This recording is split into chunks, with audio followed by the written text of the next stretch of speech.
بس اوقات لوگ کہتے ہیں بھائی کاروبار ہے، سیزن کا موسم ہے، جلدی سے قرآن 5 دنوں میں 7 دن میں ختم کر لو، پھر سیزن پہ لگ جائیں گے،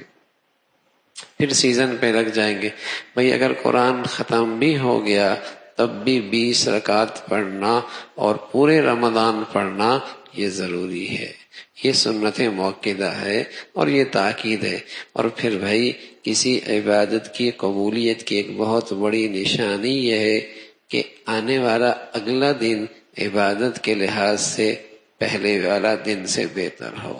اگر پہلا عشرہ بڑھیا ہے تو دوسرا عشرہ عبادت میں اس سے بڑھیا ہو، اور دوسرا عشرہ بڑھیا ہے تو پھر رمضان کا تیسرا عشرہ عبادت کے لحاظ سے اس سے بڑھیا ہو۔ یہ عجیب سی بات ہے،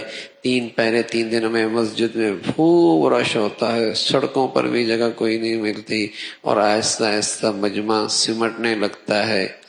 سمٹنے لگتا ہے۔ ارے بھائی اللہ کے ہاں عبادت قبول ہو گئی، سعادت ملی، تو رمضان کی برکتوں کا تقاضا تو یہ ہے کہ ہر آنے والا دن پہلے سے زیادہ عبادت کے لحاظ سے قیمتی بنایا جائے۔ اس لیے رسول اللہ صلی اللہ علیہ وسلم، عائشہ فرمایا کرتے تھی رضی اللہ تعالی عنہا کہ آپ دھوتی کس لیا کرتے تھے، رمضان آ گیا ہے بھائی، رمضان آ گیا ہے، اور پھر پہلا عشرہ اس کا بھی خوب اہتمام فرماتے، اور دوسرے عشرے میں بھی خوب اہتمام فرماتے، اور تیسرے عشرے کے اندر تو اللہ کی چوکھٹ پر بیٹھ ہی جاتے۔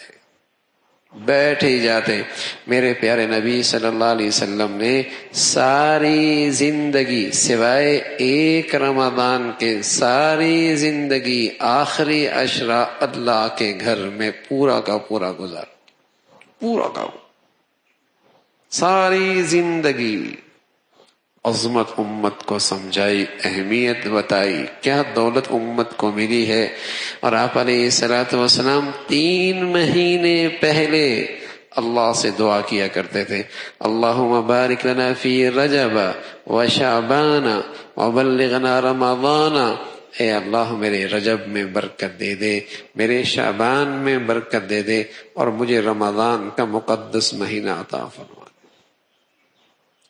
یہ اہل ایمان کے لیے موسم بہار ہے،